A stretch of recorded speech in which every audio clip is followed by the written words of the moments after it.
Hello, ladies and gentlemen. Greg Michalowski from ForexLive.com. Today's date is August 23rd, 2024. And this is a Forex quick look. We're going to take a look at the dollar versus yen and dollar versus Swiss as it trades at new session lows in the Asian Pacific session. Let's get started.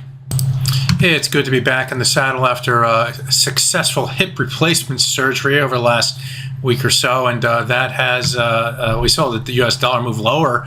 It may be in sympathy to my surgery, probably not, but more so in sympathy to what's going on in different central banks. For instance, the U.S. Federal Reserve, we know, has paved the way for the cut finally in September. Meanwhile, in Japan, USD is speaking a little bit more hawkishly, and that has a dollar versus yen moving to the downside here.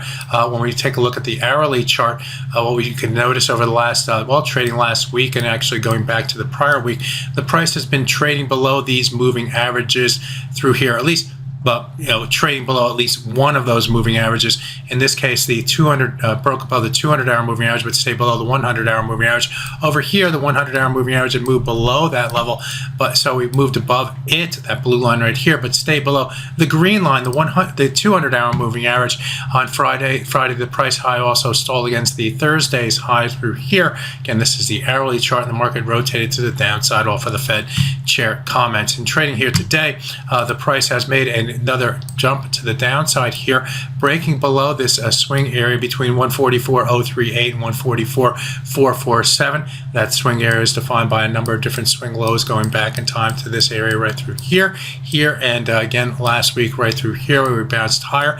So getting below that level and then staying below that level and early trading here today has helped push this price further to the downside. We're seeing the Nikkei 225 move lower as well. So technically speaking, what we can say is that if we stay below this swing area between 144.038 and 144.447, the bias remains more to the downside. What traders probably looking toward this low right here, and then maybe even down to the August low, which went all the way down to 141.678. But sellers are certainly more in control in the dollar versus yen, and we're showing it in early Asian trading. Let's take a look at the dollar versus Swiss. I'm going to spread it out here on the 4-hour chart for this currency pair. Why?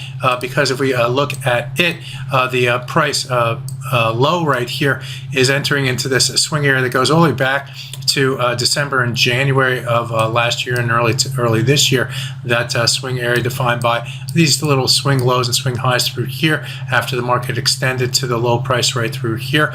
We based against this level before starting its rotation all the way to the upside here.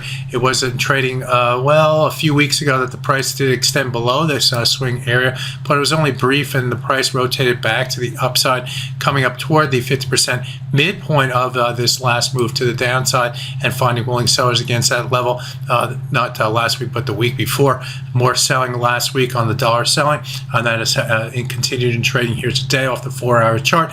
We're heading back down toward this swing area between 0.8448 and 0.84596. Get below that level, increases the bearish bias. Stay above that level, and we could see a rotation back to the upside on those dip buyers leaning against the swing level. So there you have it, a look at the dollar versus yen and the dollar versus Swiss. Glad to be back. My name is Greg Michalowski. Good fortune with your trading. Bye-bye now.